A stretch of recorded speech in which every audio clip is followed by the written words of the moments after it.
It's Shelley here for Crawley Happy Times. I'm at BarMed once again, and with the delightful Toby Anstis. Hello, Toby. Here, I'm here again. How are you? I'm fine. You know, I said to Sam, the manager, earlier, he's like coming home. Oh. So I've been out around Bournemouth and Southampton and up in like Yorkshire doing gigs recently, and then when I come down here, it is. I'm not just saying it. It is actually like coming home. You love it here, I do really. love it. You I love do. it. It's a really good Whenever crowd. I see you, you're very relaxed here. Everybody knows you. Yeah, no, it's great. It's Excellent, lovely. excellent. Yeah. Crawley's the place to be.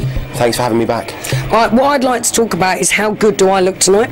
Awesome. Look at that. What an eyeful, chaps. What an eyeful. You've got to big yourself up. I've lost a stone and a bit. I'm in training.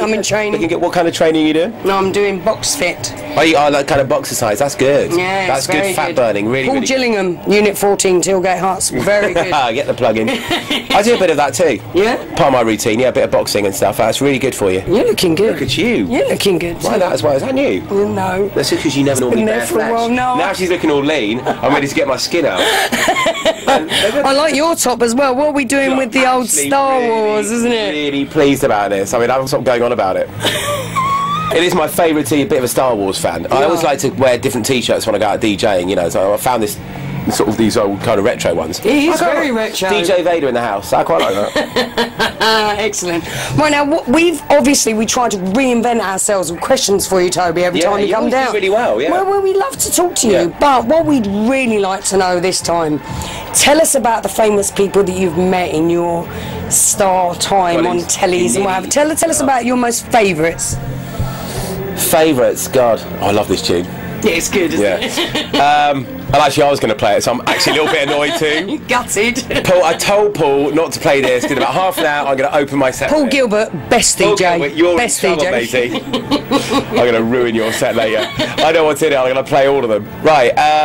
Famous people I met. Well, God, where do you start? I mean, I suppose, you know, with Gary and stuff, being a judge on X Factor, we start with Take That, because I mean, that's when I started on the BBC, was when they were just starting, and I remember one of their first magazine photo shoots, I did it with them, and we were filming for the Ozone music show, and they got out the back of like an old transit van, you know, this was back in '93. That's how they were. Yeah. You know, they hadn't made the money, and the great thing is that they were in the other day, and we were doing a chat on Heart, and they're still the same guys as they were. They look a little bit older, a bit rougher around the edges, but they've still kind of kept themselves, you know, pretty together. Grounded. Yeah, they have. Yeah. And I really like that about them. Don't you think that's quite important for people that become famous? Very important for people to become famous. Grounded. Absolutely. And some people, it's always the ones that get a quick hit of fame. It goes to their heads. You know, whatever it is, on a TV show or pop bands, you know, get a quick bite at it, and then and somehow they have this whole idea of how pop stars are supposed to act when they're famous, and actually it's really naff, you know. Yeah. But they don't last long, though, do they? They don't last long, but I mean, Take That always brilliant. But I mean, God, I was very, very lucky to go around the world and interview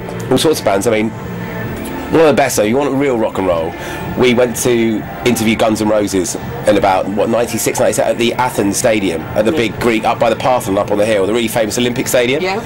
Well, they had the first Olympics in, 1896 or something. Well, now it's the stadium, they have all the big gigs there. We interviewed the band, and then the next day, the manager said, right, they've chartered a beautiful yacht, a big gin palace. They're going to go around sailing around the Greek islands and stuff, and they will allow one film crew on board. You know, one camera, one director, and one presenter from a British TV crew, and they said, would you like it? We were like, yeah, absolutely. So we went on this massive yacht. I mean, albeit we weren't hanging out with them all the time. They were at the front part of this yacht, which was about half a mile away down the front. You know, it was a huge thing. We were at the back, you know, being waited on, having a lovely, lovely time, and then every now and again, the guy, their manager would come and say, Toby, you want to go up and have a chat with Slash now? He's up there on the deck. Wow. You know, famous guitarist Slash with the old hat and stuff. And we sailed around the Greek islands. Every hour, I went to chat to a member of Guns N' Roses. You know, wow. they're with their dolly birds, jet skiing in the sun. I mean, real rock and roll. I witnessed it, and that is pretty cool. Yeah, I'm quite glad to have done that. Very, very lucky. So yeah, I mean, let's go and Take That. Guns N' Roses, they're not that far apart, aren't they, in terms of? But yeah. God, we want to ask who's the worst, but we won't, because that's not what we're about. Yeah. All I will say is that it's generally the ones that haven't been around very long that come in a little bit up their own old arses, you know. Yeah. Well, we got to interview Barry McGuigan last Saturday. My God. And it was... Was he down in boxing? What was he doing? Yes, he was down here with Carl Frampton, who is about to fight in Ireland in a very big fight. and he is his manager. Yeah. And he kindly spoke to us while he was at Crawley Amateur Boxing Club with the Hopcrafts and Mickey Aldis. And he let us. Out with this stuff. Nice guy, isn't he? I've met him once. He's lovely. Jay's a really good singer. Is he? Yeah, I went to something in town about 3 or 4 years ago, and he got up and started singing. He had a little spot. He's really good. Really? Yeah, he's all right. I should have asked Don't him tell him for anything a else. tune. Don't say anything else. Just say he's good. Yeah. Your left hook. Yeah. Oh no, he was a real gent. No, yeah. He was truly wonderful. Yeah. I mean, we sort of, surprised him a little bit with could we have an interview, and he was just really, really lovely, and we were honoured to talk to him. Who's the best person you've interviewed then? Come on, let me turn the tables. Go on, Shell. The best person I've interviewed would have to be you, Toby. Of course it is. Of course it is. Apart from you, we did get to meet Paul Daniels and his lovely wife, Debbie McGee. Yeah, I got to meet. Right? Yeah, they were really lovely. They're very accommodating as well. And very down to earth, I have to say. Yourself, obviously. I've met a couple of other very interesting bands. Mumsy Stranger, who's just becoming quite big. Right. Wretch 32. I got to interview him as well a little while ago. He was actually really funny, and we had quite a laugh together. He was really nice. He played at the Horse a couple of years back now. Oh, okay. So yeah, good for you. Nice one. I've been there, Toby. Sorry, I'm turning it on you. I've been there, Toby. You got your air miles, haven't you? You got a tattoo to prove it. Absolutely.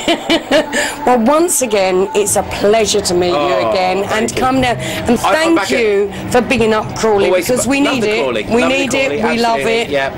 Absolutely. Keep cheating into heart, you guys. And I'm back at Christmas, aren't I? Christmas? Yeah. 17th of December. Big Christmas knees up. We love those. We always go out for a little dinner beforehand up there. Where's that place we go? Oh no, we don't say that.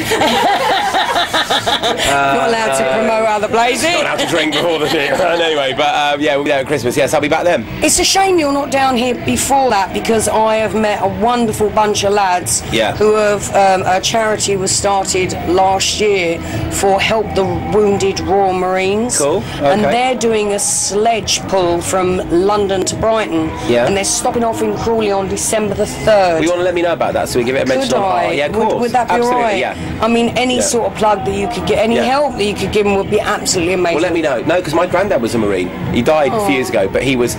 The lovely thing about the Corps, they do help each other out. Yeah, my granddad, was knocking on, he was in his 80s, but the Marines would come up from Plymouth, every few weeks and stuff. It's an extended family, as people absolutely. say. So yeah, any help I can give you, I will. Really, thank you very much, a pleasure. Toby. And lovely to see you. Alright,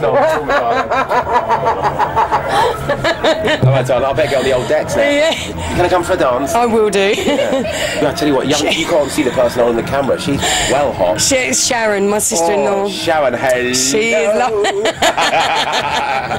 So this I'm is out from behind the camera, you lovely lady. Let me finish in a minute. This is Shelley reporting for Crawley Happy Times down at BarMed with Toby Anstis once again. Thank you very much, everybody. Happy viewing.